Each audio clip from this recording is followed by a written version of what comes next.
President Vucic, dear Aleksandar, thank you so much for the warm welcome. It's great to be back in Belgrade and to meet with you again. Serbia is an important regional actor and a long-standing partner of NATO. A good example of our cooperation is the joint work we have done over the past 10 years to NATO's Science for Peace program, and the way we work together also in different fields. Under the Science for Peace program, we work on energy and environmental security, advanced technologies and cyber defense. I look forward to seeing some of these activities, some examples of our important cooperation between NATO and Serbia when I meet some Serbian scientists later on today, demonstrating how NATO scientists and Serbian scientists are working together. During our breakfast and our meeting, we also discussed the possibility of resuming joint military exercises. NATO and Serbia have had joint military exercises before, and actually you and I also visited a joint Serbian-NATO civil preparedness exercise some years ago, and we would welcome the possibility of resuming these kind of exercises in the future. And I look forward to further strengthening our cooperation.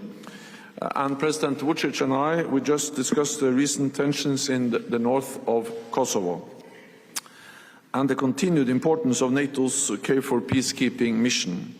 For 2 decades, KFOR has ensured a safe and secure environment in Kosovo for all communities. We will continue to do so impartially and in line with our UN mandate. In May, our KFOR troops were attacked. 93 of them were wounded. Some suffered life-changing injuries. In September, we saw another outbreak of serious violence in Kosovo. This is unacceptable. The facts must be established. The perpetrators must face justice. Therefore, I welcome that Serbia is prepared to cooperate in these efforts, as we also discussed during our meeting. In the wake of the violence, NATO has deployed around 1,000 additional peacekeepers and heavy armor to Kosovo. This has been the biggest reinforcement of our contingents in Kosovo in a decade, and it shows that NATO stands ready to preserve peace. I welcome the close and continued coordination between the Serbian armed forces and KFOR. This is important to ensure timely information sharing to avoid any misunderstandings. I count on all sides to reduce tensions and to refrain from escalatory actions. As I said, President Vucic, during our meeting, the Serbian military build-up of forces near the administrative border line again would not help that situation.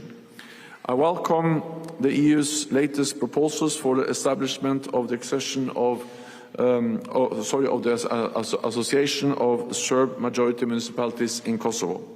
This would be a key step toward normalization of the relationships. I call on Belgrade and Pristina to engage constructively in the EU-facilitated dialogue. This is the only path to a lasting peace and stability.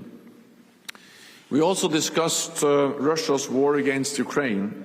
We should continue to clearly condemn Russia's unacceptable aggression. As Ukraine enters a second winter of war, support from NATO allies and partners remain essential.